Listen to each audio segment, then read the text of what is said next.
आज हमारे साथ हाईकोर्ट के जाने माने अधिवक्ता कौशलेंद्र नारायण आज हमारे साथ जुड़े हुए हैं। कुछ सवाल इनको लेकर है क्योंकि लगातार ये पहले सरकार पर जिस तरह से उखड़ते थे भाई, सवाल दागते थे, आज ये सरकार का ही दामन थाम लिए। क्यों भाई, बीजेपी का दामन थामने का आखिर वजह क्या हुआ?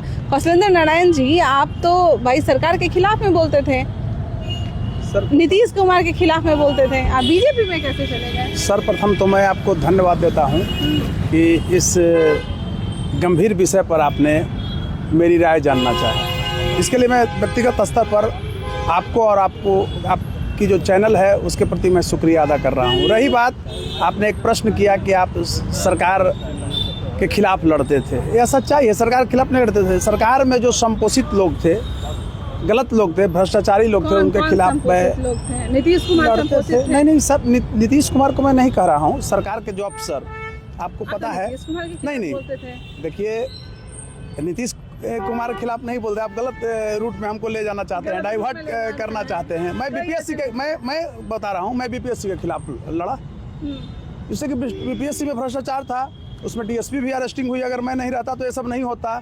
आप देखिए, पटना एम्स के खिलाफ भी मैंने लड़ा, डायरेक्टर के खिलाफ फर्जी नॉन क्रिमिनल सर्टिफिकेट मामला मैंने नहीं उठाया बिहार में। जिस तरह से आप कहते थे कि बिहार गलत है, ऐसे हो रहा है, बिहार में जो नेता है वही करप्ट है, नीतीश कुमार के खिलाफ ये करते थे, तो अब सब कुछ सही लगने लगा? देखिए, मैं आपको बता रहा हूँ, वर्तमान जो परिप्रेक्ष्य है, आपको ये पता है ना कि मैं संपूर्ण रूप से राष्ट्रवादी हूँ। उसका उदाहरण दे रहा हूँ कि स्टालिन केस को मैंने ही लड़ा। इंडिया में पहला 13 स्टेट में स्टालिन पर केस था। और आपको मैं बताना चाहूँगा कि सर्वप्रथम उसने हिंदू धर्म को कोरोना, डेंगू, मलेरिया कहा, समूल रूप से नष्ट करने के लिए कहा, और उस लड़ाई को मैंने लड़ा, और जिसके चलते मुझे पाकिस्तान से, आतंकवादियों से कहाँ से धमकी मिला वो आपको पता है, आपसे छुपा हुआ नहीं है। एक मीडिया कर्मी, वरिष्ठ मीडिया कर्मी अब हो गई हैं, कई वर्षों से पत्रकारिता कर रही हैं, दशकों से, जिसका कोतवाली में केस भी दर्ज है, कई बार मैंने कराया। वर्तमान परिप्रेक्ष्य में मैं जब आकलन किया तो राष्ट्रवाद की जो अभिलाषा है जनता में, उस जनता की अभिलाषा से हम दूर भाग भी नहीं सकते थे। और मेरे लोग जहाँ भी जाएं, ठीक है, मैं लड़ रहा था, मैं स्वीकार करता हूँ, लेकिन मैं जहाँ जाता था, इवन मेरे परिवार के लोग भी कहते थे कि बीजेपी अच्छा कर रहा है। हम कहते कहाँ बीजेपी खराब कर रही है, बीजेपी की तो मैं कुछ नहीं बोला हूँ। उसमें कुछ लोग थे, चाहे किसी भी गलत लोग थे, उनको मैं बोला। मान रहे हैं कि सरकार सही है, बीजेपी सही काम कर रही है? बिल्कुल। बीजेपी अगर नहीं रहता तो आप इस समय अभी यहाँ इंटरव्यू नहीं लेते, आपको भी संशय बना हुआ रहता। सम्राट चौधरी भी जब थे, उनके खिलाफ ने भी आपने कहा था, जब वो प्रदेश अध्यक्ष थे, उस समय आपने बीजेपी ज्वाइन नहीं किया।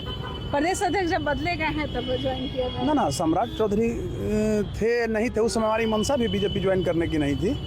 हमने अभी वर्तमान जो अध्यक्ष हैं दिलीप जायसवाल जी, और ऊपर के कुछ लीडर हैं, उन्होंने हमको कहा कि आप आइए बीजेपी में। उन लोगों ने ऑनरेबल हमारे स्टेट प्रेसिडेंट जो है दिलीप जायसवाल साहब, इनको फ़ोन किया, और हमको दिलीप जायसवाल जी, मैं आपको छुपाना नहीं चाहता हूँ, जो सम्मान दिया है वो काबिल तारीफ है, और मैं भाव विह्वल हूँ।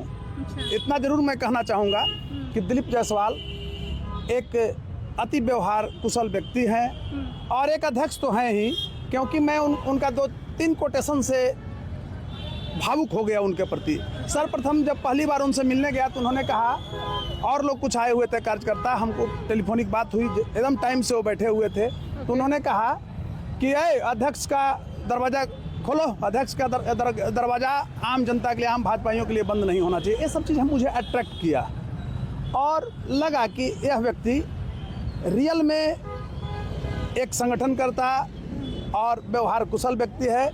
ऐसे व्यक्ति के साथ स्टेट में काम किया जा सकता है। तो मेरे जैसा, आप अभी आपने क्वेश्चन किया, जो कि इस बिहार में मैंने एम्बुलेंस घोटाला को लाइटेड किया, एम्स में डायरेक्टर के खिलाफ फर्जी नॉन क्रिमिनल सर्टिफिकेट मामला को उठाया, मध्याह्न भोजन योजना को किया, मुझे ख्याल भी नहीं रहता, दर्जनों मैंने घोटाले को उठाया था। सवाल है कौशलेंद्र जी कि आप तो अधिवक्ता हैं, हाईकोर्ट के अधिवक्ता हैं, ठीक है, आपके पास कोई भी केस अगर जाता है तो आप उसको लड़िएगा, है ना? क्या अब बीजेपी आप ज्वाइन कर लिए हैं तो कहीं ना कहीं एक आपका बीजेपी के प्रति धर्म हो गया है? है कि नहीं? तो बीजेपी का अगर कोई भी कैंडिडेट, चाहे कितना भी वो क्रिमिनल हो, चाहे कुछ भी हो, अगर बीजेपी का कैंडिडेट वहां पे जाता है, कोई वरिष्ठ नेता वहां पे जाता है, क्या आप उसके खिलाफ लड़िएगा? देखिए, अगर हमारे क्लाइंट के रूप में आएंगे तो मैं लड़ूंगा, स्पष्ट रूप से मैं कह रहा हूँ, वह मेरा पैसा है। और दूसरी तरफ अगर राष्ट्र खिलाफ मैं पूछ रही हूँ, एकदम लड़ेंगे, एकदम लड़ेंगे। राष्ट्रवाद से जुड़ा हुआ मामला अगर रहेगा तो नहीं लड़ेंगे। राष्ट्रवाद से जुड़ा हुआ अगर मामला है तो मैं ऐसे भी आप जानते हैं ना कि 30% केस तो मैं गरीब गुरबा का फ्री में लड़ता हूँ। तो कहने का अभिप्राय मेरा है कि राष्ट्रवाद हमारा देश से जुड़ा हुआ संप्रभुता के खिलाफ अगर कोई मामला आएगा तो मैं नहीं लड़ूंगा। ऐसे कोई भी रहे मैं लड़ूंगा। दूसरी तरफ मैं एक चीज़ जरूर आपको बताना चाहता हूँ कि वर्तमान जो परिवेश है इसमें बीजेपी के अलावा कोई दूसरा विकल्प भी नहीं है हम लोगों के लिए। आप ऐसे देखिए, हम और मजदूर किसान, हम मीन्स किसान, हम लोग भी किसान के बेटे हैं, हम लोग के पास भी ज़मीन है, तो दोनों हम और मजदूर काम करते हैं, हम मिल करके, यानी मजदूर और मैं, तो हम हो गया, दोनों दिन भर खेत में काम करते थे। और वहाँ जब रात्रि में हम लोग जाते थे तो एक संशय बना हुआ रहता था कि वो हमसे डरता था, हम उससे डरते थे कि कब गला चला जाए किसी का, कब गोली लग जाए। ये चीज़ आपको स्वीकार करना पड़ेगा रूपम जी। कहने में मुझे कोई अतिशयोक्ति नहीं हो रही है कि ये बीजेपी गठबंधन और नीतीश जी के आने से रुका है, एकदम। और मैं ये भी बोला हूँ कि नीतीश जी ने एक कल्चर जरूर बिहार में बंद किया कि खाने के लिए नहीं है, उजला एक ले लिया, पैजामा कुर्ता पहन लिया, उसकी धुलाई नहीं है, चूना जैसा लगा हुआ है पीला, लेकिन सुमो के खिड़की से राइफल जो निकाल के चलता था उसको वर्तमान एनडीए सरकार ने बंद किया है। इसको आपको हमको कहने में कोई डर और भय नहीं है। आरजेडी ने जो गुंडई किया था, जिस तरह से एक दूध दूहने वाला का बच्चा पूरे बिहार को दूह कर धर दिया था, और मैं कहना चाहता हूं वर्तमान परिवेश में भी कि ठीक आरजेडी संपोषित जो एक आया है बहुत बड़ा धूर्त प्रशांत किशोर, बिहार को फिर बर्बाद करना चाहता है, तो इसके झांसे में बिहार की जनता नहीं आए और इस बार पुनः एनडीए को ताकत दे, ताकि एक नई ऊर्जा के साथ और नए ताकत के साथ हम राष्ट्रवाद के नारा को बुलंद करें। चलिए, तो हमारे साथ कौशलेंद्र नारायण जुड़े हुए थे, जो कि अभी बीजेपी ज्वाइन किए हैं, और इनका कहना है कि हमारे पास कोई विकल्प नहीं है। बीजेपी में जिस तरह से काम हो रही है और उनके जो अभी बीजेपी के जो प्रदेश अध्यक्ष हैं दिलीप जायसवाल, उनके सानिध्य में काम अच्छा हो रहा है और यही वजह है कि इन्हें बीजेपी अपनी ओर खींच लिया। तो अभी के इतना ही, बने रहे बिहार टाइम डिजिटल के साथ। धन्यवाद।